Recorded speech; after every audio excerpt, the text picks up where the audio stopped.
السلام علیکم ورحمۃ اللہ وبرکاتہ۔ اعوذ باللہ من الشیطان الرجیم، بسم اللہ الرحمن الرحیم۔ ہا انتم ہؤلاء تحبونهم ولا يحبونكم وتؤمنون بالکتاب کلہ وإذا لقوكم قالوا آمنا وإذا خلوا عضوا عليكم الأنامل من الغيظ قل موتوا بغيظكم ان اللہ علیم بذات الصدور۔ ان تمسسکم حسنۃ تسؤہم وان تصبکم سیئۃ یفرحوا بها وان تصبروا وتتقوا لا یضرکم کیدہم شیئا ان اللہ بما یعملون محیط۔ تم ایسے لوگ ہو جو ان لوگوں سے محبت تو کرتے ہو لیکن وہ لوگ تم سے محبت نہیں کرتے، اور تم لوگ تمام کتابوں پر ایمان رکھتے ہو،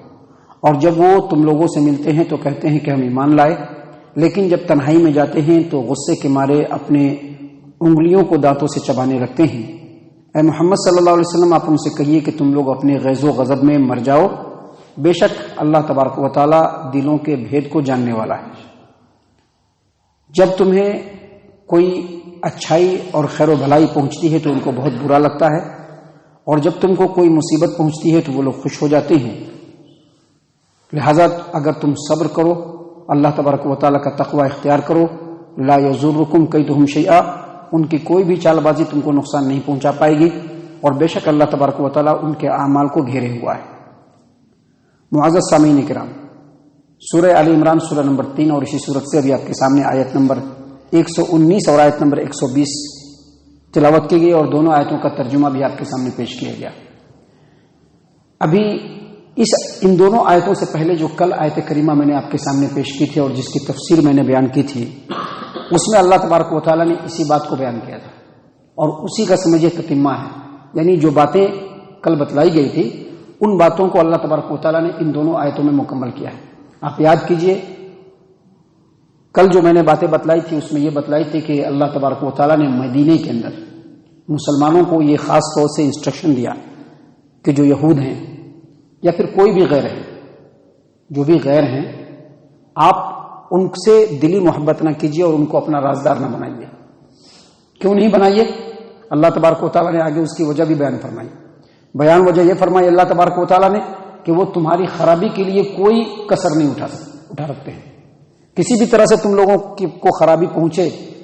تمہارے اندر تفرقہ ہو، ان کی چاہت بس یہی ہے، ودوا ما عنتم، وہ چاہتے ہیں کہ کسی نہ کسی طریقے سے تم لوگ مصیبت میں پڑ جاؤ۔ اور اللہ تبارک و تعالیٰ نے یہ بھی بتلایا کہ بظاہر تو وہ تمہارے سامنے بہت اچھے بنے رہتے ہیں۔ مدینے کے جو یہود تھے، وہاں کے جو انصار تھے، وہ تو پرانے زمانے سے دوستی تھی، محبت تھی، تو دوستی کو نبھانا چاہتے تھے، لیکن ان یہودیوں کو خاص طور سے محمد عربی صلی اللہ علیہ وسلم کے لائے ہوئے مشن سے بہت زیادہ تکلیف تھی، جس کی وجہ سے وہ لوگ چونکہ بہت دنوں سے چل رہا ہے تو سامنے تو بہت اچھے رہتے تھے، لیکن پیچھے ان کا کچھ اور ہی کھیل چلتا تھا۔ تو اللہ تبارک و تعالیٰ نے فرمایا کہ ان کے دلوں کے اندر جو بغض ہے وہ کبھی کبھی ان کی زبانوں پہ آ جاتا ہے، اور دلوں میں جو انہوں نے چھپا کر کے رکھا ہے وہ تو اس سے بھی زیادہ خطرناک ہے۔ لہذا مسلمانوں، ساری باتیں واضح کر دی گئی ہیں، بہتر ہے تم لوگوں کے لیے، بلکہ ضروری ہے کہ اپنے علاوہ غیروں سے، اپنے لوگوں کے علاوہ غیروں سے ہرگز کوئی ایسی رازداری کی بات نہ کرو، یا ان کو اتنا زیادہ محبت نہ کرو کہ بالکل تمہارے دلی دوست بن جائے۔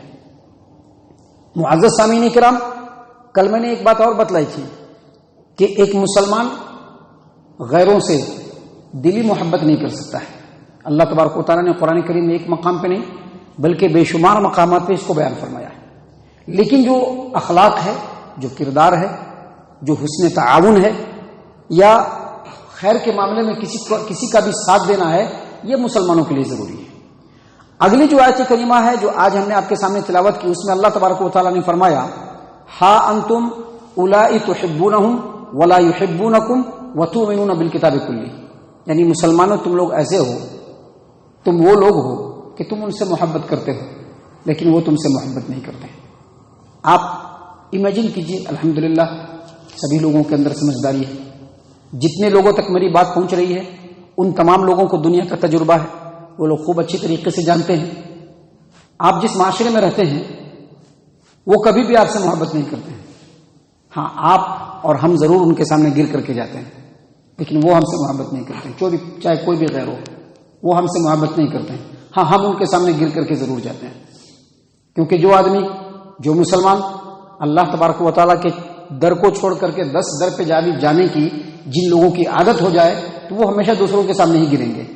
تو اللہ تبارک و تعالیٰ نے یہاں پر مسلمانوں کو مخاطب کر کے کہا کہ تم لوگ ایسے ہو کہ تم لوگ ان سے محبت کرتے ہو، ولا یحبونکم، لیکن وہ لوگ تم سے محبت نہیں کرتے ہیں، وہ لوگ تم سے محبت ہرگز نہیں کرتے ہیں۔ آپ پورے آل اوور ورلڈ جو سراؤنڈنگ ہے، آپ پوری دنیا کے حالات کا جائزہ لیجئے، یہ اللہ تبارک و تعالیٰ کی بات بالکل 100% سچ نکلے گی آپ کو کہ مسلمان ہر جگہ پر گرے ہوئے ہیں، لیکن ان لوگوں کو مسلمانوں کی پرواہ نہیں ہے۔ معزز سامعین کرام، آگے اللہ تبارک و تعالیٰ نے مزید فرمایا کہ تم لوگ تو تمام کتابوں پر ایمان رکھتے ہو، لیکن یہ جو تمہارے مدینے کے جو اطراف میں تم لوگوں کے ساتھ جو یہودی ہیں، وہ توریت پر تو ایمان رکھتے ہیں لیکن تمہاری کتاب پر ایمان نہیں رکھتے۔ تم قرآن پر بھی ایمان رکھتے ہو، توریت پر بھی ایمان رکھتے ہو، انجیل پر بھی ایمان رکھتے ہو، زبور پر بھی ایمان رکھتے ہو، ساری کتابوں پر ایمان رکھتے ہو جو اللہ نے نازل فرمایا ہے، لیکن وہ لوگ قرآن کریم پر ایمان نہیں رکھتے ہیں۔ ہونا یہ چاہیے تھا کہ وہ لوگ تم سے محبت کرتے، تم ان سے محبت نہیں کرتے، لیکن یہاں پر بات الٹی ہے۔ آگے اللہ تبارک و تعالیٰ نے مزید فرمایا، اللہ تبارک و تعالیٰ نے فرمایا وَإِذَا لَقُوكُمْ قَالُوا آمَنَّا، جب تمہارے سامنے آتے ہیں یہودی لوگ تو کہتے ہیں کہ ہم بھی آسمانی کتاب پر ایمان رکھتے ہیں، آپ لوگ بھی آسمانی کتاب پر ایمان رکھتے ہیں، لیکن وَإِذَا خَلَوْا عَزُّوا عَلَيْكُمُ الْأَنَامِلَ مِنَ الْغَيْظِ، لیکن جب تنہائی میں رہتے ہیں تو اے مسلمانوں، تمہارا جو آپس کا اتحاد و اتفاق ہے، ایک دوسرے کے درمیان جو پیار محبت ہے، اور اللہ تبارک و تعالیٰ تم لوگوں کو کامیابی پر کامیابی جو دے رہا ہے، یہ دیکھ کر کے وہ جل بن جاتے ہیں، کچھ نہیں کر سکتے ہیں تو اپنے ہاتھوں کو چبانا شروع کر دیتے ہیں۔ اللہ تبارک و تعالیٰ نے اپنے پیارے رسول صلی اللہ علیہ وسلم کو مخاطب کرتے ہوئے کہا کہ قل موتوا بغیظکم، آپ ان سے کہیے کہ اپنے غصے میں تم خود جل بھن کر کے مر جاؤ۔ اللہ تبارک و تعالیٰ اس دین کو کامیاب کرے گا ہر حال میں، اور اللہ نے کامیاب کیا، اللہ نے کامیاب کیا۔ اللہ تبارک و تعالیٰ محمد عربی صلی اللہ علیہ وسلم کے مشن کو سربلند ضرور کرے گا، اللہ نے سربلند کیا۔ یہ ساری تقریریں مدینے کے اندر مسلمانوں کے درمیان چل رہی ہے، لیکن ایک بات یاد رکھیے، قرآن کریم کی کوئی بھی آیت کریمہ اگر کسی خاص پس منظر میں اللہ نے نازل فرمایا ہے، اس کا مطلب یہ نہیں کہ وہیں تک ہے، بلکہ قیامت کی صبح تک یہ مسلمانوں کے لیے ہدایت و رہنمائی کے لیے ہے۔ سامعین کرام، آگے اللہ تبارک و تعالیٰ نے فرمایا کہ قل موتوا بغیظکم، اے محمد صلی اللہ علیہ وسلم آپ ان سے کہیے کہ تم لوگ اپنے غصے میں جل بھن کر کے مر جاؤ، اللہ تبارک و تعالیٰ ہر حال میں دین کو سربلند کرے گا۔ اور آگے اللہ نے فرمایا ان اللہ علیم بذات الصدور، ان کے دلوں میں اسلام کے خلاف جو کھچڑی پک رہی ہے اللہ اس کو خوب خوب جاننے والا ہے، کیونکہ اللہ تبارک و تعالیٰ دلوں کے بھید تک کو جانتا ہے۔ انسان کے دل میں اگر کوئی وسوسہ اٹھتا ہے اللہ اس سے بھی باخبر ہو جاتا ہے۔ سامعین کرام، اس کے بعد جو آیت کریمہ ہے اس میں اللہ تبارک و تعالیٰ نے مزید فرمایا ان تمسسکم حسنۃ تسؤہم، ان تمسسکم حسنۃ تسؤہم، اگر تم کو کوئی اچھائی خیر و بھلائی پہنچتی ہے تو ان کو بہت برا معلوم ہوتا ہے۔ یہ یہودیوں کے بارے میں کہا جا رہا ہے، غیروں کے بارے میں کہا جا رہا ہے، لیکن اس اصول کو اگر آپ سامنے رکھیں گے تو آپ پوری دنیا میں کہیں پر بھی دیکھ لیجیے، توحید پرست جو خالص اللہ تبارک و تعالیٰ کی اطاعت و فرما برداری کرنے والے، پیارے رسول صلی اللہ علیہ وسلم کی اطاعت و فرما برداری میں کسی کو شریک نہ کرنے والے، سلف صالحین کے منہج پر چلنے والے، پوری دنیا میں جتنے بھی جہاں پر بھی لوگ ہیں، اگر ان کو کوئی خوبی پہنچتی ہے، کوئی بھلائی پہنچتی ہے تو دل میں جل بھن جاتے ہیں، اور اگر کسی طرح کا کوئی آفت پڑ گیا، کوئی مصیبت آ گئی یا کسی طرح کا کوئی حادثہ ہو گیا یا کوئی بات ہو گئی تو ایک دم خوشی سے چڑفڑانے لگتے ہیں، مختلف قسم کی باتیں بنانے لگتے ہیں۔ اب دیکھیں گے آج کے ڈیٹ کی بات بھی ہے، اس زمانے کا چھوڑ دیجئے، آج کے زمانے میں بھی اگر کوئی کامیابی ملی تو وہ جل بھن کر کے کباب ہو جاتے ہیں،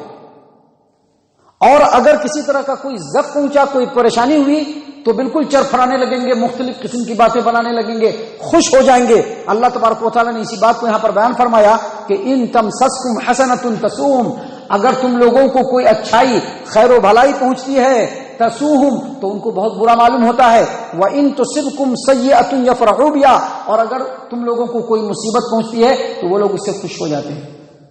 اللہ نے آگے فرمایا وَإِن تَصْبِرُوا، لہذا تم کو صبر کرنا چاہیے، وہ تتقوا اور بچنا چاہیے. تتقوا کا ایک مطلب بچنا چاہیے، وَإِن تتقوا کا مطلب بچنا چاہیے. آگے اللہ تبارک و تعالیٰ نے فرمایا لا یضرکم کیدہم شیئا، اگر تم صبر کرو گے، اللہ کا تقوی اختیار کرو گے اور جیسا اللہ نے فرمایا ہے ویسا کرو گے، جن چیزوں سے روکا ہے ویسے رکو گے، لا یضرکم کیدہم شیئا، تو ان کی کوئی بھی چال بازی تم پر کارگر نہیں ہو سکتی. کیوں نہیں کارگر ہو سکتی؟ آگے وجہ اللہ نے بیان فرمایا ان اللہ بما یعملون محیط، اللہ تبارک و تعالیٰ ان کے اعمال کی کڑی نگرانی کر رہا ہے. سامعین کرام، یہ ساری باتیں جو بتلائی جا رہی ہیں، دراصل یہ ساری باتیں سب سے پہلے مسلمانوں سے یہ اپیل کرتی ہے، مسلمانوں سے یہ ڈیمانڈ کرتی ہے، مطالبہ کرتی ہے کہ مسلمانوں کا سب سے پہلے ان باتوں کے اوپر پکا اور پختہ ایمان ہو، کیونکہ اللہ تبارک و تعالیٰ تو دلوں کے بھید تک کو جانتا ہے. ہر ایک کی اللہ تبارک و تعالیٰ نگرانی کر رہا ہے. آپ کو یاد ہوگا ابھی پیارے رسول صلی اللہ علیہ وسلم پیدا بھی نہیں ہوئے ہیں، مکہ میں کعبہ کے اوپر ابرہہ نے حملہ کر دیا. بچانے والا کون؟ اللہ تبارک و تعالیٰ. آپ کو یہ بھی یاد ہوگا کہ فرعونیوں نے اپنے پورے لاؤ لشکارے کے ساتھ موسیٰ علیہ السلام اور ان کے ماننے والوں پر حملہ کیا. اسی دریا کو پھاڑنے والا کون؟ اللہ تبارک و تعالیٰ، دوسرا کوئی نہیں. اسی اللہ نے اس دریا سے موسیٰ اور ان کے لشکر کو پار لگا دیا اور فرعونیوں کو اسی میں غرقاب کر دیا. اس سے بھی ذرا آگے جائیں گے آپ، سیدنا ابراہیم علیہ السلام جلتی دھدکتی اور بھڑکتی ہوئی آگ میں پھینک دیا. بچانے والا کون؟ اللہ تبارک و تعالیٰ. اللہ نے اس لیے کہا کہ اللہ تبارک و تعالیٰ ان کے اعمال کی کڑی نگرانی کر رہا ہے. دراصل یہ ساری باتیں اور یہ سارے پوائنٹس مسلمانوں کو اس بات کی طرف اپیل کرتے ہیں، کھینچتے ہیں، مطالبہ کرتے ہیں مسلمانوں سے کہ سب سے پہلے ان باتوں کے اوپر پختہ اور پکا یقین ہونا چاہیے مسلمانوں کا، کیونکہ اللہ تبارک و تعالیٰ کے علاوہ کوئی محافظ نہیں ہو سکتا، اللہ تبارک و تعالیٰ کے علاوہ کوئی مددگار نہیں ہو سکتا، اللہ تبارک و تعالیٰ کے علاوہ کوئی ولی نہیں ہو سکتا، اور اللہ کے علاوہ کوئی جائے پناہ نہیں ہو سکتا. اسی لیے اللہ تبارک و تعالیٰ نے یہ ساری باتیں بیان فرمائی ہیں. معزز سامعین اکرام، ان باتوں کے اوپر یقین کامل رکھنا ایک مسلمان کے لیے ضروری ہے. ہم اللہ تبارک و تعالیٰ سے دعا کرتے ہیں کہ اللہ تعالیٰ ہم تمام کو ان تمام باتوں کے اوپر خوب غور و فکر اور تدبر کرنے کی توفیق عنایت فرمائے اور ان باتوں پر عمل کرنے کی بھی توفیق عنایت فرمائے. آمین. اللہ تعالیٰ ہم تمام کو صحیح معنوں میں پکا سچا مومن مسلمان بنائے، اللہ اور اس کے رسول صلی اللہ علیہ وسلم کی اطاعت و فرما برداری کرنے والا بنائے، صحابہ کرام رضی اللہ عنہم کے طریقے پر چلنے والا بنائے، جنت الفردوس میں جگہ عطا فرمائے. اے اللہ ہم تمام کو جہنم سے پناہ دے، اے رب العالمین ہم تمام کو جہنم سے پناہ دے، اے مالک الملک ہم تمام کو جہنم سے پناہ دے. آمین یا رب العالمین. وما علینا الا البلاغ المبین.